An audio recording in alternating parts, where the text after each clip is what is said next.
अस्सलामुअलैकुम दोस्तों, जैसा कि हम जानते हैं अंग्रेज़ों ने भारत में 200 वर्षों तक शासन किया था। इस दौरान अंग्रेज़ों ने यहाँ कई कार्य किए थे। दरअसल अंग्रेज़ों का मकसद केवल व्यापार करना था, मगर यहाँ की असीम धन दौलत को देखकर अंग्रेज़ों ने धीरे धीरे अपने पैर मजबूत कर लिए थे। जब अंग्रेज़ भारत में आए थे उस जमाने में भारत सोने की चिड़िया कहलाता था, यानी कि भारत में सोने, चांदी और हीरे जवाहरात की भरमार थी। इस अपार धन दौलत को देखकर अंग्रेज़ों का मन डगमगा गया। उन्होंने कैसे भी करके यहाँ पर शासन स्थापित कर लिया। अंग्रेज़ों ने भारत से अपार धन दौलत लूटकर ब्रिटेन भिजवा दी थी। अंग्रेज़ों ने भारत को खूब लूटा। दोस्तों, गौर करने की बात ये है कि अंग्रेज़ों ने यहाँ अपनी सुविधा के लिए कई ऐतिहासिक कार्य भी कर दिए, क्योंकि वो जानते थे कि अब उन्हें भारत से कोई नहीं निकाल पाएगा।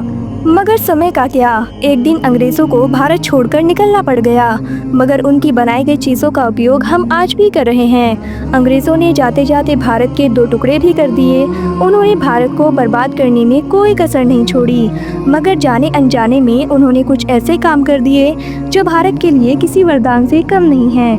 आइए इस वीडियो में जान लेते हैं कि अंग्रेज़ों ने वो कौन कौन से काम किए जो आज भारत के लिए वरदान बन गए हैं। साथ ही जानेंगे अंग्रेज़ों ने ऐसे बड़े कार्य भारत के लिए क्यों किए थे।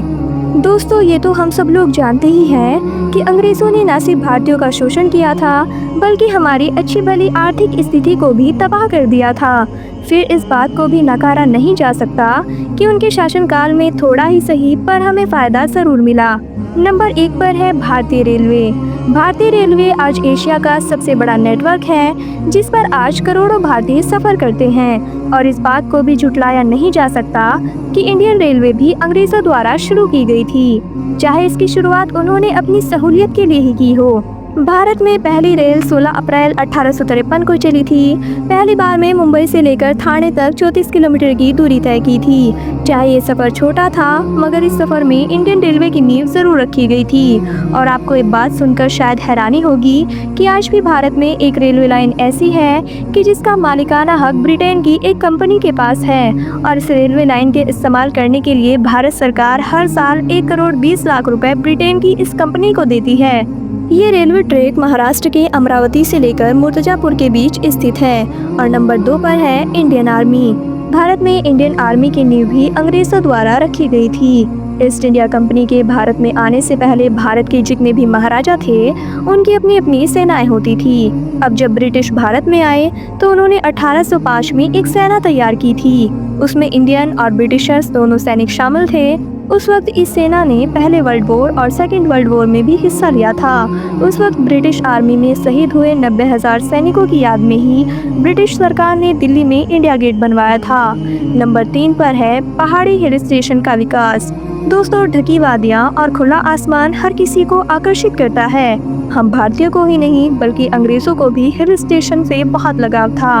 अंग्रेज़ों का पहाड़ों से लगाव के कारण ही हमारे पास आज बहुत से हिल स्टेशन हैं। ब्रिटिशर्स को शिमला में अपने देश की झलक दिखाई देती थी, इसलिए अंग्रेज़ों को ये जगह इतनी पसंद आई कि उन्होंने शिमला को खूबसूरत इंग्लैंड की तरह क्षेत्र बनाने का फैसला किया। शिमला अंग्रेज़ों की समर कैपिटल भी हुआ करता था। आसानी से पहुँचने के लिए अंग्रेज़ों ने जहाँ कालका से शिमला तक टॉय ट्रेन की शुरुआत की, जो आज भी शिमला में आने जाने वाले सैलानियों की पहली पसंद है। वैसे शिमला इकलौता हिल स्टेशन नहीं था जिसको अंग्रेज़ों ने डेवलप किया। लैंडस्टोन भी एक ऐसी जगह है जिस जगह पर पहाड़ काट कर समतल किया गया था। इसके अलावा उत्तराखंड की राजधानी देहरादून की नज़दीक मंसूरी में भी अंग्रेज़ों के लिए घर बनाए गए, जो आज भी ब्रिटिश शासन की गवाही भर रहे हैं। उस टाइम मंसूरी तक रेलवे ट्रैक बिछाने की 2 बार कोशिश की गई, पर हर बार पहाड़ गिरने के कारण से उसमें काम पूरा नहीं हो सका। और दोस्तों, नंबर 4 पर है सबकी प्रसिद्ध क्रिकेट खेल। दोस्तों, क्रिकेट भले ही नेशनल गेम ना हो, लेकिन जब भारत और पाकिस्तान का मैच टेलीकास्ट होता है तो पूरा विश्व उस वक्त रुक जाता है। यहाँ आपको ये जानकर हैरानी होगी कि क्रिकेट को भी भारत में अंग्रेज़ों ने ही शुरू किया था और क्रिकेट को तब टाइम पास के लिए खेला जाता था। लेकिन ये भी सच है कि 1752 से पहले इंडिया में भी कोई क्रिकेट क्लब नहीं था। पहला क्रिकेट क्लब कोलकाता के ईडन गार्डन में क्रिकेट क्लब शुरू हुआ, जिसमें भारतीयों की एंट्री बैन थी। और फिर 5 साल बाद मुंबई ने अपना पहला मैच करवाया, जिसमें इंडिया ने पहली बार बैट को अपने हाथ में पकड़ा था। और नंबर 5 पर है ब्रिटिश आर्किटेक्चर। ब्रिटिश शासन की बात हो और उसमें ब्रिटिश आर्किटेक्चर वास्तुकला की बात ना हो, ऐसा हो ही नहीं सकता। अब आप इंडिया गेट से लेकर संसद भवन, Rashtrapati Bhavan, gateway of India और हावड़ा ब्रिज को ही देख लो। इनको देखने से ही ऐसा लगता है कि अंग्रेज सचमुच काफ़ी टैलेंटेड थे। और इसके बाद बारी आती है इंडियन लॉ एंड ऑर्डर की। कहने को तो भारत 1947 में ही आज़ाद हो गया था, पर हमारे सिस्टम में अभी कुछ ऐसे कानून हैं जो अंग्रेज़ों के ज़माने से ही चल रहे हैं। आपने कभी गौर किया है कि हम हमेशा सिर्फ लेफ्ट साइड पर ही क्यों चलते हैं, जबकि अमेरिका समेत दुनिया के 90% देशों में राइट हैंड गाड़ी चलाने का ही कानून है। रोड के बाएं ओर चलने का नियम भी ब्रिटिशर्स की ही देन है। इसके अलावा भारतीय पुलिस जो खाकी यूनिफॉर्म पहनती है, उसकी शुरुआत भी अंग्रेज़ों ने ही की थी। इसके अलावा अंग्रेज़ों ने कई कुरीतियों को भी मिटाया था जो भारत के लिए अभिशाप थी। भारत में एक रिवाज सती प्रथा का था, जिसमें औरत को उसके पति की लाश के साथ जिंदा जला दिया जाता था। ये बात आम थी, इस प्रथा को सती प्रथा कहते थे। इसके अलावा विधवा औरत को दूसरी शादी करने की आज़ादी नहीं थी। जैसा कि आप जानते हैं कि सती प्रथा को ख़त्म करने का श्रेय भी अंग्रेज़ों को ही जाता है। अंग्रेज़ों ने इस प्रथा पर न केवल बैन लगाया, बल्कि दूसरी शादी करने के लिए भी औरतों को प्रेरित किया। इसलिए 1856 में रीमैरिज एक्ट भी शुरू किया गया था। नंबर 7, अंग्रेज़ी भाषा का प्रचार प्रसार। अंग्रेज़ जब भारत में आए थे तो अपने रहन सहन, अपना पहनावा और अपनी भाषा भी अपने साथ लेकर आए थे। शुरुआत में तो अंग्रेज़ों ने भारत के राज्यों से बात करने के लिए यहाँ के लोकल लैंग्वेज भी सीख ली थी, लेकिन जब ईस्ट इंडिया कंपनी भारत पर राज करने लगे तो उनको एक बात तो समझ में आ गई कि अगर भारत पर राज करना है तो उनको अंग्रेज़ी भाषा का इस्तेमाल भी करना पड़ेगा। इसके बिना वो अपने कानून लोगों पर अच्छी तरह से लागू नहीं कर सकेंगे।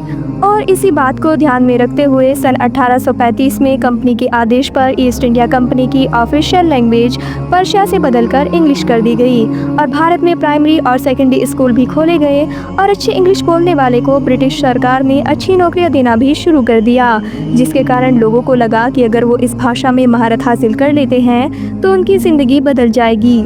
उस समय महज 1% लोग ही ऐसे थे जिनकी फर्स्ट लैंग्वेज इंग्लिश थी। आपको आज जानकर हैरानी होगी, अंग्रेज़ों के कारण ही आज भारत में काफ़ी लोग अंग्रेज़ी बोलते हैं। पर दोस्तों, हम चाहे इंग्लिश में कितना भी एक्सपर्ट क्यों ना हो जाएं, पर फिर भी हमें कभी अपनी मातृभाषा बोलने में शर्म नहीं आनी चाहिए, क्योंकि आपकी पहचान मातृभाषा ही होनी चाहिए, चाहे वो हिंदी, बंगाली, पंजाबी, तमिल कोई भी हो। दोस्तों, अगर देखा जाए तो अंग्रेज़ों ने ही हम पर 200 सालों तक राज किया और इतने लंबे समय तक जितना अंग्रेज़ों ने भारत को नुकसान पहुंचाया, तो उस मुकाबले में ये काम कुछ भी नहीं है। वैसे भी अंग्रेज़ों ने काम सिर्फ अपने फ़ायदे के लिए ही किए थे, क्योंकि उस वक्त उनको पता नहीं था कि उन्हें भारत देश को छोड़कर भी जाना पड़ेगा। अंग्रेज़ों ने सभी सुविधाएं भारत में ही बना ली थी। उन्होंने 45 ट्रिलियन डॉलर रुपए उस ज़माने में भारत से लेकर ब्रिटेन भेजे थे। कई जहाज आज भी समुद्र की गहराई में दबे पड़े हैं, क्योंकि वो किसी कारणवश पानी में समा गए थे। चाहे जो कुछ भी हो, आज भी भारत के पास अपार धन संपत्ति है और अंग्रेज़ों ने जो कार्य किए, हम उनका आज पूरा फ़ायदा उठा रहे हैं। आज का वीडियो आपको कैसा लगा, या आप हमें कमेंट सेक्शन में कमेंट करके ज़रूर बताइएगा। वीडियो अगर अच्छी लगी हो, पसंद आई हो, तो इसे लाइक करने के साथ साथ शेयर ज़रूर करिएगा। और ऐसी ही भी इंटरेस्टिंग और इन्फॉर्मेटिव वीडियोस देखने के लिए हमारे चैनल को सब्सक्राइब करना ना भूलिएगा। हम फिर से हाजिर होंगे एक नई वीडियो के साथ। तब तक के लिए अल्लाह हाफिज़।